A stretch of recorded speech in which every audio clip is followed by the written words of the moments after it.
আসসালামু আলাইকুম বন্ধুরা, কি অবস্থা? সবার কেমন আছেন? তো আশা করি সবাই ভালো আছেন। আমি মোহাম্মদ সোহান আহমেদ আছি সংযুক্ত আরব আমিরাতের আবুধাবি থেকে। আর আজকে আমি আপনাদের সাথে দুবাই ভিসা চালুর সর্বশেষ আপডেট নিয়ে আলোচনা করব।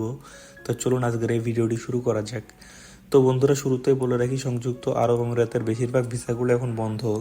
বেশিরভাগ ভিসা বলতে প্রায় সকল ধরনের ভিসাই বন্ধ। ভিজিট ভিসা বন্ধ, নর্মাল ফ্যামিলি ভিসা বন্ধ, এমপ্লয়মেন্ট ভিসাগুলো, লেবার ভিসা বন্ধ। আউটসাইড ভিসাগুলো হচ্ছে শুধু যাদের অরিজিনাল সার্টিফিকেট আছে। বর্তমানে শুধুমাত্র হাই প্রফেশন কিছু এমপ্লয়মেন্ট ভিসার অ্যাপ্রুভাল আসছে।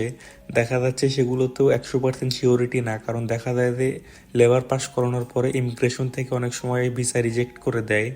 তাই আপনাকে শিওর দিয়ে বলতে পারবে না যে ভিসা হবেই হবে। তবে সার্টিফিকেট যদি ঠিকঠাক থাকে তাহলে হওয়ার সম্ভাবনাটা একটু বেশি।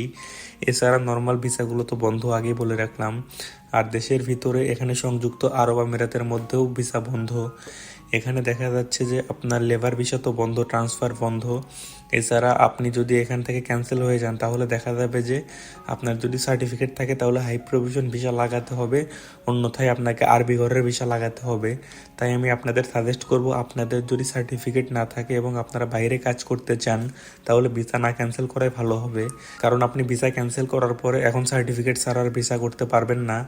আর আরবি ঘরের ভিসা করলে পারে আরবি ঘরের ভিসা দিয়ে বাইরে কাজ করা যায় না। এই অবস্থায় দেখা যাবে যে আপনি বড় ধরনের সমস্যায় পড়তে পারেন।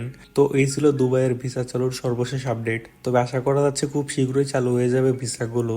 তো দুবাই ভিসা চালুর সেই খবরগুলো সবার আগে পেতে এক্ষুনি আমাদের এই চ্যানেলটি সাবস্ক্রাইব করে আমাদের সঙ্গেই থাকুন। ধন্যবাদ।